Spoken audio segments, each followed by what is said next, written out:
Big announcement from GROK, that is Twitter's GROK. Now today I'm going to be testing it out. GROK is now actually faster, more accurate, and supports more languages. So this is great for SEO because now, number one, you can use it for free. Number two, obviously Twitter is one of the biggest news sources in the world, so it's great for writing new articles. And number three, it's designed to be more accurate. We'll be testing it out today, seeing how it performs. I'm not going to make any judgments too soon. So they've said over the past few weeks, we have been quietly testing a new version of the GROK 2 model, which is 3 times faster and offers improved accuracy, instruction following, multilingual capabilities. So I'm going to be running through exactly how you can use it, but here's the important thing to notice about GROK versus say other AI models. For example, if you're using say ChatGPT Pro or these other models to create your content, it's not linked directly to the internet. It's not going to be updated in real time. Claude is the same. GROK actually leverages real-time information based on what's happening right now, which makes it great for writing content because it's using the latest sources. And we'll be leveraging that in some of our prompts later. So you can see, for example, some search results can show you what's happening right now. It can create content. It actually creates images as well. So you can see some of the cool images it generates right here. Definitely better than ChatGPT for images from what I've seen. And you can see some example posts right here. So we're going to get back into it now and we'll be testing it out. What you can also see is you can test it in terms of different languages. See how it performs versus other models using this test right here. So for example, the new version of GROK is far better performing than previous models, but also it's outperforming ChatGPT 4o, o1 mini, o1 preview, which is a paid model, and also Claude 3.5 Sonnet's just about beating it, but they're pretty much on par. Right? So let's test it out. I'm interested to see how this goes. We're going to head on over to GROK. Now I do pay for Twitter, but you do not have to pay for Twitter. You can get GROK 2 for free. It is available, as you can see right here, for all users on X. So we're going to go over to GROK right now. And if you're wondering, okay, what's the data like? How accurate is it? We can say what's happening in the world right now, just to make sure that the data is correct and there's actually feeding in sources in real time. It's talking about all these different political events, etc. Let's just double check. For example, we've taken this headline and it is indeed literally happening today, right? There's news reports coming out from 3 hours ago. And so GROK is updated with the latest data, which is going to be super useful. Now you can see we can select between the models, but GROK 2 is the newest version. Now there was a GROK 2 released earlier this year, but that was purely in beta. And obviously it took a lot longer to produce. So what we're going to do, and I'll give you access to all the prompts from today. So we're going to test out first of all for content creation using a basic prompt like you can see right here. So let's take that content. So we're going to go back up to GROK, we'll paste it in. And also what I'm going to do is I want to test this and see how it compares versus ChatGPT and also Claude for writing, because it's great that it's free, but we also want to figure out, okay, is it actually, how good is it for creating content versus these other platforms? So we've got the response here. Let's zoom in, see what it looks like. Has it followed the instructions, etc.? So what is SEO? It's definitely covered the title. Do you ever wonder why some websites pop up first when you Google something whilst others are buried on page 10? The content itself feels quite humanized. It's not bad at all. I don't think it's going to be as good as, say, Claude. We'll compare it in a second, see how this performs. Let's check the word count, see what it came back with, 500 words. So we've got the content from Claude over here, and you can see straight off the bat, Claude is still winning for content creation. So you can see, for example, the title is just a lot more interesting. It creates something that would grab your attention more, and it's just expanded on the previous topic. Claude's word count is only 450 words. Let's have a look at ChatGPT 4. This is using Canvas now, which I really like the feature of. So let's grab that and see what we got here. And right here we have 613. Now bear in mind, right, not only is ChatGPT creating longer content, it's free to use ChatGPT Canvas, right? So all these models, as you can see, are becoming more and more free, more and more democratized, so that more people can use these AI models for free. Honestly, I think if I'm comparing the content, right, side by side, I'm going, right, Claude is the best, the most humanized by a long way. It just feels and reads really interesting. GROK is coming in second with its content, simply because it's writing something interesting. ChatGPT, I would say, is probably the worst out of all of them, just because if you look at this introduction, it's asking 3 questions straight off the bat. It's a bit like question overload right here. And if we look through the content, it's okay, but I genuinely think GROK is better and more interesting. Now, what you can do inside GROK is you can actually click on the regenerate button right here, and using that, you can recreate the content. So if you're not 100% happy with it, or if you need to create multiple versions, then potentially you could just click the regenerate option and post that across multiple platforms. Obviously, you're going to quality control it before you publish any of this stuff, but you get the picture. Now, what you can also do is actually tweet this out. So if we click on post link, you can post a link to your ChatGPT conversation. It would be interesting to know whether this can actually index directly on Twitter and whether you can rank that directly. Let's have a look in Ahrefs, see whether that subfolder on GROK is actually ranking. So I'm just going to filter that down to GROK /share. We'll see if that's indexed on Google. Looks like it recently got de-indexed. So you can see, for example, the actual subdomain for sharing GROK content went all the way up and then went all the way down. Let's have a look if it's actually indexed on Google. I'm just going to select all the subfolders. So let's see if it's indexed on Google. You can see this content is indexing on Google, but it's not ranking from what I can see. Let's check out some of the keywords it's ranking for currently, and it is mostly Chinese. All this stuff could mean anything, but it looks like the pages can index if you create the content and then try and rank it with GROK. It's like a parasite platform, I guess. But also, this is a relatively new feature, so it might be the fact that this has just been released and maybe these pages will start to index and get ranking in the future. Interesting. That could be another experiment for another day. So I'm still saying Claude is the best for creating content. GROK comes in second. Bear in mind, Claude is paid, GROK is free, ChatGPT is free. Let's grab the content now. We'll see how it performs for humanization. Some people care about this, some people don't. We're just going to grab that content, plug it through GPT and see how it performs. This is a free AI detection tool, so it's quite useful for just testing because that's what most people would check out. And you can see most of the content comes out at AI and GPT generated. Just something to bear in mind there is like the content is not humanized at all. I bet if we took the content from Claude using the same prompt, we'll take that content, we'll plug it through GPT, click on detect text. Yeah, that's coming out much lower, as you can see right here. Now let's test running the same content through my AI humanizer. So we'll take the content from GROK. This is a custom GPT I've built for free. You can get it by clicking the link in the comments description to my free course, and you get access to this inside the modules. We'll see how this performs. So let's grab the content here, plug that through GPT. That comes out a lot cleaner. That's the lowest out of all of them, right? So that's 32% and feels a lot more human when you actually read it. So GROK is not bad for writing content. It's not great for actually humanizing the content so far. One thing I really do think that GROK is good at,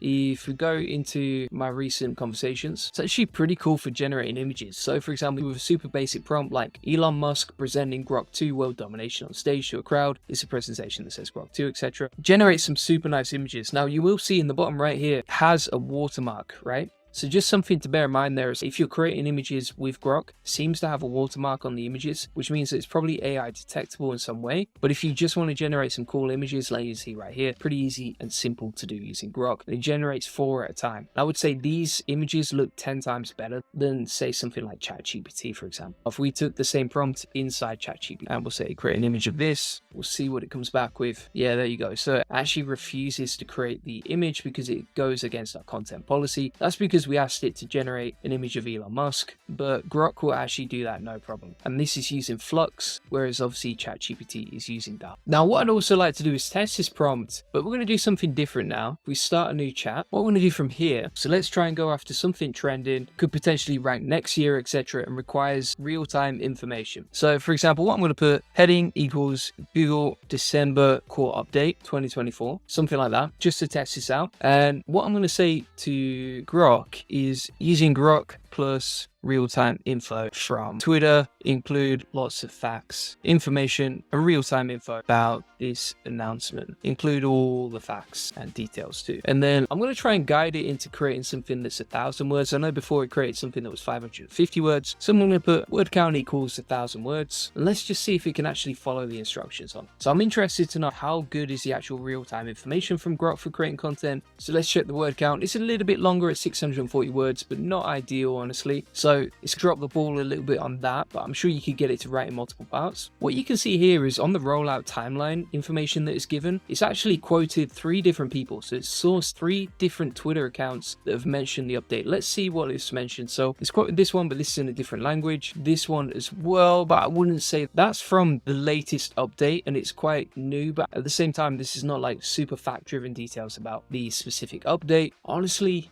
that doesn't impress me so much. It does have the actual date of the update, so the 12th of December, which is pretty useful. So it's sourced that and found that out. Whereas I don't think Claude will be able to answer that. Let's double check. So I've said, when was the Google Core update? December 2024. And you can see the answers that the knowledge cutoff date was April 2024. So if you're trying to write about something trending or a new event, GROK is going to be much better for that versus Claude. What you could actually do is you could get the information from GROK and then feed that into Claude as a knowledge to write the article. about. That might be a better way of doing it. And that's ChatGPT. What I think ChatGPT will actually do is use the search feature, and you can see that it's actually a lot more fact driven, right? So for example, if you look at the information from ChatGPT, Google began rolling this out then, and this update was closely followed by the November update, which was concluded on December the 5th, right? I would say that information fed in from ChatGPT in its search is probably actually still more useful than this information right here, which just feels quite generic, right? There's not much facts in there. There's not much data in there. I'm going to say give me some facts and see if we can get a better output. There we go. Yeah, so this is better. It's still quite generic. There's nothing groundbreaking in here. There's no like real insights from GROK that you wouldn't be able to find in ChatGPT. And ChatGPT actually gave us more information. So honestly, out of all these tools, I'm going to stick to ChatGPT Canvas. It's free. You can edit the content in real time. It gives us really good facts and data for the information that's more in detail and more in depth versus GROK. I think the only thing that GROK I would stick to is for images, right? It's great for generating images, but still ChatGPT Canvas is the one right now. It's still winning. So thanks so much for watching. If you want to get free access to this SEO course, feel free to get that link in the comments and description. This course is better than most paid courses and it's completely free. It gives you everything you need to know on keyword research, SEO link building. You can see all the modules right here. The tutorials are just endless. Everything comes with an SOP, topical maps, EAT, SEO systems, etc. One thing I would highly recommend is checking out the ChatGPT Canvas section. Again, this is a free tool. It's probably my favorite for creating content because you can edit it in real time without going back and forth too much. I've also created all these prompts, including how to use it step by step, 50 prompts for ChatGPT Canvas, tons of good stuff in there. You can see all these prompts right here. They're just absolutely amazing for creating content. GROK hasn't blown me away, honestly, but it's still pretty surprising that they've released it for free. It's great for generating images. If you want to do images, I think GROK is probably the one. And if you want to get a free one-to-one SEO strategy session, feel free to book that link in the comments and description. We'll show you how we take websites from 0 to 145,000 visitors a month and generate thousands of dollars in sales on autopilot. On this free link building acceleration session, you'll get a free SEO domination plan to discover the secrets of SEO link building. We'll answer any questions you have one-to-one. You'll learn the best link building strategy for your website, plus how to quickly rank your competitors in link building and how to 10x SEO traffic based on what's working for us. Feel free to get that. Appreciate you watching. Link in the comments and description to that.